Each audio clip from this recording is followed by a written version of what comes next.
We're continuing with our review of Medicare hospice criteria. Let's talk about a diagnosis of HIV or AIDS. When you're admitted to hospice with a diagnosis of HIV or AIDS, Medicare requires these two criteria. 1 and 2 must be present, and this is speaking to blood work values. The CD4 blood count, which indicates immune status, is less than 25, or a persistent viral load of greater than 100,000. The second criteria is that the PPS, or Palliative Performance Scale, is less than 50%. And one of the following should also be present. There are several on this list, so you're going to need information probably from the medical team.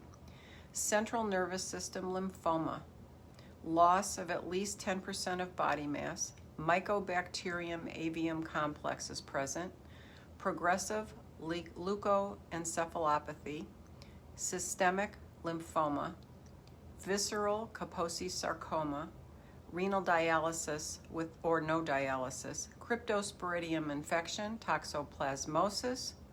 Documentation could include the report of these symptoms with both noted cognitive and functional decline.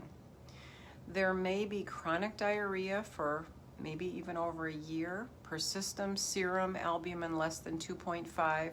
There could be active substance abuse, an age greater than 50 years, absence of antiviral, chemo, or prophylactic HIV drugs, advanced AIDS dementia.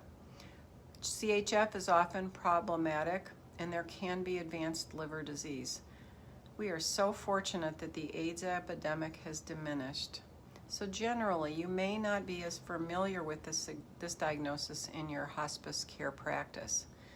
In the next video, we're going to move on to liver disease. And remember to visit our YouTube channel, the Hospice Care Plan. We teach you to take care of all of the major symptoms, no matter what the disease, and certainly get our book for a crash course in hospice care. At thehospicecareplan.com, remember, care is treatment is our motto.